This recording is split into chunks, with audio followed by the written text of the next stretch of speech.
Bismillahirrahmanirrahim. Assalamu alaikum, dear aspirant. I really hope that you would be fine and shine by the grace of Allah. This is Tanzila Thebo from e-learning with Tanzila Thebo Academy. Dear aspirant, from today we are going to start Pakistan Affair lecture series for CSS and PMS exams.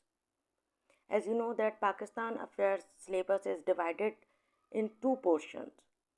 First is pre-partition and second is pro-partition. So in this lecture series, which is called Pakistan Affairs lecture series, I am going to cover all the pre-partition important topics, right? And the rest of the topics will be covered in current affairs series. So let's get started. This is the topic which we are going to cover in this lecture, War of Independence 1857. So this is the outline which we are going to cover, which we are going to study in this lecture. First of all it's background. देखें कोई सा भी topic अगर आप prepare करते हैं ना, you need to understand its background because it helps you to understand the topic utterly, right. Then इसके कॉजेज़ क्या थे, political, social, economic, military, religious causes क्या थे इस वॉर के, और इसका इम्पैक्ट्स क्या था इस वॉर का, चाहे वो बी इट पॉजिटिव और negative.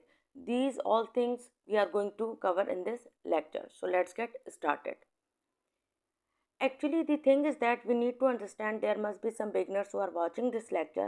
What is the War of Independence? Actually, this is the war took place in 1857 against the British government by Indians. Indian means Muslims and non-Muslims. तो ये war हुई थी 1857 में, but जो British आए थे India में वो आए थे 1600 में. And why did they come, वो आए क्यों थे, to extend their business. Actually they came to India through their company, namely British East India company, right. Because they were traders, they came to India because they believed के India has so many resources. जैसे सोने की चिड़िया है, they use to believe in it. और उस वक्त जो इंडिया की जीडीपी थी वो 36 जीबीटी थी, ठीक है. And it was very great. So they came to extend their business. While doing it, first battle जो हुई थी इनकी 23 जून को हुई थी 1757 में, namely is that battle of Plassey. And they won this war as well. तो जब after winning this war they got so many confidence in them and they decided to extend their business in India more and more, and they decided to get power in India, right. तो इसके बाद इनका बड़ा confidence बढ़ा और इन्होंने फिर अपनी स्पीड से बहुत सारी कंपनीज को इंडिया में लॉन्च किया अपनी, ठीक है. तो that's how they got power in India. Actually it took 200 years to get almost 90% powers, or can be said that 100% power in India, क्योंकि मुगल एम्पायर इस दौरान काफ़ी अपना पावर खो चुकी थी. There was lack of leadership in India, ठीक है. So that was the background. आपने डिटेल में नहीं जाना because it is not going to help you in to understand this topic. You just need to little bit about its background and you have come to know, right. तो अब देखिए main topic पर आते हैं कि इसके causes क्या आते हैं, ये सब चीज़ें. So this is the introduction of this topic. आप इन स्लाइड से अपने नोट्स भी डेफिनेटली तैयार कर सकते हैं.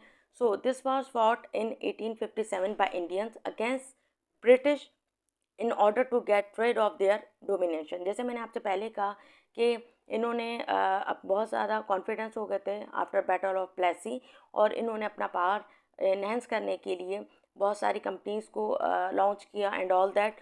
तो ये जो वॉर हुई थी, देखिए एक मैं आपको बताऊं कि जब भी सिविल वॉर होती है किसी भी कंट्री में, there are two major can be said that aspects. First is political, जिसको आप इकोनॉमी भी कह सकते हैं. इकोनॉमिक, जब भी आपके इकोनॉमिक इश्यूज आते हैं किसी भी कंट्री में, वहाँ चांसेस बढ़ते हैं सिविल वॉर के, ठीक है ना, क्योंकि people are not able to handle the expensive. तो इन्होंने इतने टैक्सेस लगा दिए थे, इतनी सारी रिस्ट्रिक्शंस कर दी थी और बहुत कुछ. जिससे शुरू में तो इंडियंस बर्दाश्त कर रहे थे, Muslims Indians and non Muslims वो कर रहे थे, बट फिर अनबियरेबल हो गया, राइट। फिर दूसरा कॉज क्या था, हो जैसे मोस्टली जो होता है वो रिलीजियस था। वो क्या था, किस तरह था, वो हम आगे चल के डिस्कस करेंगे। But they decided to get rid of their domination, right. फिर it also given the name, अच्छा ये जो वार ऑफ इंडिपेंडेंस है ना, इसको इंडियन रिबेलियंस भी कहा जाता है, इंडियन म्यूटिनिटी भी कहा जाता है, एंड इंडियन रिवॉल्ट भी कहा जाता है। It has 3 different names, right. So the main causes of the war political, social, economic, military and religious, ये एस्पेक्ट्स थे जो मेन कॉजेज थे ना, वो इसमें इन एस्पेक्ट्स में आ रहे थे। तो उसको अब हम डिटेल में स्टडी करेंगे। देखें, political causes of the war, जो पॉलिटिकल कॉजेज था ना, जो पहला फर्स्ट कॉज था वो था introduction of doctrine lapse 1852 to control the state which didn't have natural heir. अब देखें, इनका जो पहला जो बहुत शॉकिंग था इंडियंस के लिए, वो ये था डॉक्ट्राइन कि जिनकी अपनी औलादें नहीं है, मतलब लेके ना पानी, अडॉप्ट ना किया हो, जिनकी अपनी सगी औलाद नहीं है, उनकी जितनी भी प्रॉपर्टी होगी वो गवर्नमेंट ले लेगी। और गवर्नमेंट कौन थी, पावर किसके पास था, जो मेन एडमिनिस्ट्रेशन किसके पास थी, वो ब्रिटिश के पास थी। जो मेन की सीट्स थी वो ब्रिटिश के पास थी, ठीक है। फिर मिसट्रीटेड द मुगल एम्पायर, देखें जो हमारे मुगल एम्पायर्स थे, जो लीडर्स थे, उनको मिसट्रीटेड किया जाता था, ठीक है ना, उनको मिसट्रीट किया जा रहा था। ये पॉलिटिकल एक कॉज था, ठीक है। हैवी टैक्सेस ऑन लैंडलॉर्ड, जैसे मैंने पहले कहा कि जब भी कोई, not just only independence war, जब भी कोई सिविल वॉर होती है, वो मेन जो बहुत ट्रिगर फैक्टर होता है ना, वो इकोनॉमी बेस्ड होता है, जिसको आप पॉलिटिकल पर्सपेक्टिव से भी देख सकते हैं टैक्सेस के। तो वो एक मेन कॉज था कि they were not able to handle the expensive and all that, right.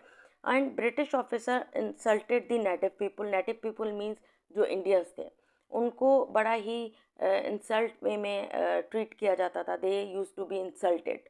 So these are the main causes of political causes which lead to this war. क्योंकि देखें, कभी भी आप, हर चीज़ की एक लिमिट होती है, ठीक है ना, बर्दाश्त की भी एक लिमिट होती है। तो शुरू में तो बर्दाश्त कर रहे थे Indians, but later on it became so hard to bear all these things, right. So the second aspect is that social causes of the war.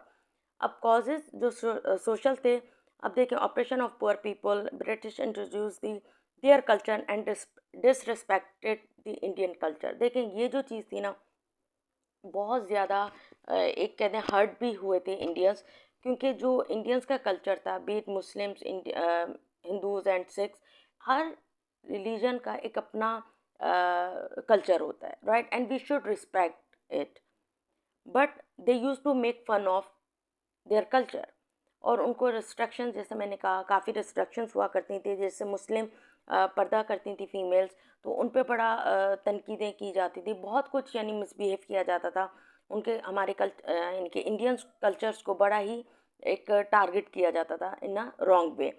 और British thought that Indians were uneducated and uncivilized people. Again वही बात है कि keys जो थी, seats अपने पास रखी थी उन्होंने, और जो इंडियंस को समझा जाता था अनएजुकेटेड समझा जाता था, अनसिविलाइज्ड यानी हर वक्त आप एक किस्म का इंसल्ट कर रहे हो, टॉर्चर कर रहे हो। उनके सोशल जो उनका उनका खाना पीना था, उनका रहना सहना था, उनको बहुत ही इंसल्ट किया जाता था, ठीक है ना। एंड जो अगेन वही बात है, जो लैंड्स थी, जो चीज़ें थी, वो जिनका अपनी सगी औलाद नहीं होगी, ये भी एक अगेन वही बात है, सोशल में आ रहा है कि the landlords were denied the right to adopt the lands. So these were the causes of social causes behind this war. And the economic causes of the war is that, जैसे मैंने कहा ना कि आपको, कि कभी भी कोई भी सिविल वार किसी भी कंट्री में होता है, मेन जो कॉजेज होता है इकोनॉमिक होता है। जब महंगाई बढ़ जाती है, जब करप्शन बढ़ जाती है, तो ये एक रेस्टलेसनेस आ जाती है नेशन में, right. So corruption in administration, अब वो किस तरीके से, अगेन वही बात है, जो कीज़ सीट्स थी, जो कीज़ आप कहते हैं कि अगेन वही बात है, जो कीज़ जॉब्स थी, वो ब्रिटिश के पास थी।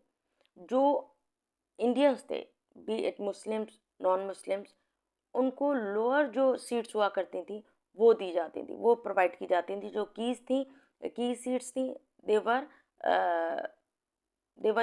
they used to be given to the British, right? And rain of wealth, अब वही बात है कि रेवेन्यू जो होता था, जो सारे फ़वाइद होते थे वो ब्रिटिश, जैसे कॉटन है, ठीक है ना, कॉटन आप ले रहे हो इंडिया से, ठीक है, और वो अपना ब्रिटिश अपने लैंड पे लेके जा रहे हो, और उधर से उसका धागा बनाकर या कपड़ा जो भी आप उसका यूज़ अच्छे से कर कर वो फिर इंडिया में सेल आउट करते थे। So that was the very very triggering points towards the war, right. Introduce the British goods in local market, जैसे मैंने कहा कि ब्रिटिश अपने ही जो उनकी प्रोडक्ट्स थी वो इंडिया में मार्केट में लाया करते थे और उसको एक्सपेंसिवली सेल आउट किया करते थे। सो these were the economic causes behind it. Military causes of the war, अब देखिए मिलिट्री कॉजेज, जैसे मैंने पहले कहा कि जो मेन कीज पोस्टें हुआ करती थी वो कौन रखता था, वो खुद ब्रिटिश रखते थे, अंग्रेज रखते थे। और ill treatment of Indian soldiers को एक छोटी मोटी जॉब दे दी जा यानी दे देते थे, ठीक है, और उनको मिसबिहेव करते थे। अगेन वही बात है कि ये आता है कि ये यानी कि हमारा ही मुल्क है, हमारी ही ज़मीन है, but we are being treated ill, so not, it's not acceptable, right. Lower salaries, again वही बात है कि रैंक अगर लोअर होगा तो डेफिनेटली सैलरीज भी लो ही होंगी। Less chances of promotion of Indian soldiers, again वही बात है कि कीज़ जो पोस्टें होती थी वो खुद रखते थे अंग्रेज़, और जो लोअर होती थी उनके चांसेस भी प्रमोशन के ऑलमोस्ट होते ही नहीं थे, right. Indian soldier refuse to, अच्छा जो मेन ये सारी चीज़ें बर्दाश्त हो रही थी, ठीक है, ठीक है, रेस्टलेसनेस हो रही थी, पर जो लास्ट आप कह दो ना कि बस अब बस हो गई थी, वो ये पॉइंट था। Indian soldiers refuse to use the grease cartridge. अब ये क्या सीन था, अब ये था कि ये जो बॉम्ब था, ये जो कार्टेज था, वो क्या था कि ये इनका ये बिलीफ था कि ये पिग और काऊ से बना हुआ है। मुंह से यानी टीथ में लेकर उसको खोलना होता था। तो इस पे मुस्लिम्स ने इनकार किया बिकॉज ऑफ पिग, ठीक है, और हिंदुओं ने इनकार किया बिकॉज ऑफ काऊ। तो इधर से ये जो मेन जो चीज़ थी ना, वो यहाँ से ये जो वॉर जो स्टार्ट हुई, ठीक है, रेस्टलेसनेस थी, ठीक है, डिसअपॉइंट्स थे, सब कुछ चीज़ें थी, इस पे इन्होंने कहा नो, नॉट एनी मोर। इस चीज़ से ये रिलीजियस पर्सपेक्टिव में भी आता है। ये मेन जो पॉइंट है ना, ये जो ट्रिगर हुआ था वॉर जो took place finally because of this thing, right. तो अब ये रिलीजियस कॉजेज भी इसमें मेन जो चीज़ थी, प्रमोशन ऑफ क्रिश्चियनिटी। अब देखें उनका ये क्या था कि पहले वो इकोनॉमी में बड़े ही हमारा यानी इंडियंस का बुरा हाल हुआ था, ठीक है। तो उन्होंने क्या कहा ब्रिटिश ने कि if you want any meal anything from us, you have to change your religion. वो क्या करते थे, एक आटे की बोरी भी देते थे, तो पहले उनका रिलीजन चेंज, मज़हब चेंज कराते थे, फिर वो देते थे। So that was the major cause of war as well, one of the major causes, ठीक है। Interference in religious matter of the Indians, again वही बात है कि अपना क्रिश्चियनिटी को वो फैला रहे थे, वो चीज़ों को प्रमोट कर रहे थे, covering local people to the Christianity, again वही प्रमोशन ऑफ क्रिश्चियनिटी। तो that was the main cause, ठीक है ना। अगेन ये वाली चीज़, introduction of grease cartridge in army, देखें काउ और पिग का फैट था उसमें, तो ये जो मेन चीज़ थी ना, इस पे इन्होंने कहा था enough is enough. So that lead finally to the war, independence war, ठीक हो गया। अब इन वॉर का अब थोड़ा सा ये देख लेते हैं कि कॉजेज़ क्या थे इस फेलियर के। इंडियंस, ब्रिटिश ने इस वॉर को जीता था और Indians loss that war. Causes war that, first cause was is that lack of leadership, क्योंकि मुग़ल एम्पायर्स हमारे पास थी नहीं, यानी कि बिल्कुल लैक ऑफ लीडरशिप थी, ठीक है, कम्युनिकेशन था नहीं। तो इन तमाम कॉजेज़ की वजह इंडियंस ये वॉर हार गए थे। जो इसका इम्पैक्ट आया था, पहला इम्पैक्ट ये आया था, अगर मैं थोड़ा सा पॉजिटिव एक इम्पैक्ट मैं कह सकती हूँ, ये आया था कि जो ईस्ट इंडिया कंपनी थी ना, वो ख़त्म हो गई थी। वो बिल्कुल ख़त्म हो गई थी। और जैसे कहते हैं ना, आटे में नमक के बराबर इंडियंस को पावर दिया गया था, डेफिनेटली दिया गया था। बट उसका जो नेगेटिव इम्पैक्ट था, बहुत ज़्यादा जो था, वो मुस्लिम्स पे आया था। जो मैं कह रही हूँ ना कि पावर थोड़ा बहुत दिया गया था, थोड़ी बहुत सीट्स दी गई थी, थोड़ा बहुत सुना गया था, वो क्या, किनका सुना गया था? हिंदू का सुना गया था। उन्होंने कहा कि हम तो इस वॉर में थे ही नहीं, ये मुस्लिम्स आगे आगे थे। ठीक है, तो इंडियंस को और मुस्लिम्स को उन्होंने बिल्कुल ही डिवाइड कर दिया था। इंडियंस को फिर भी, इंडियन हिंदूज़ को फिर भी थोड़ा फेवर दे दिया, और मुस्लिम्स को तो बिल्कुल ही बहुत ही मुश्किल कर दिया, इंडिया में रहने के काबिल ही नहीं छोड़ा।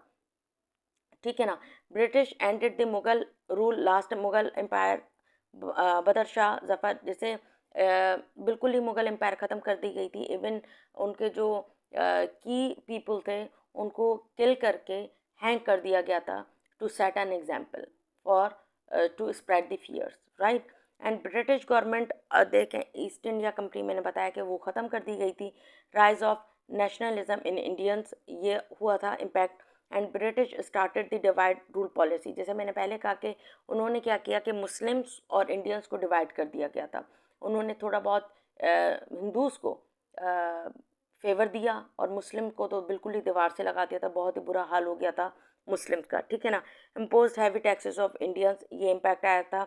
After the end of the war official British rule was started. अच्छा, ये जो एक ऑफिशियल 100% पावर जो आ गया था, वो ब्रिटिश के पास आ गया था टिल 1947 तक। सो these were the impacts of war of independence. So hopefully आज का लेक्चर आपको बहुत ही अच्छे से समझ आ गया होगा। But still I would say, if you have any kind of query, any confusion, you can feel free to ask me in comment box. तो अपना बहुत ज़्यादा ख्याल रखिएगा। इंशाल्लाह मिलते हैं नेक्स्ट लेक्चर में।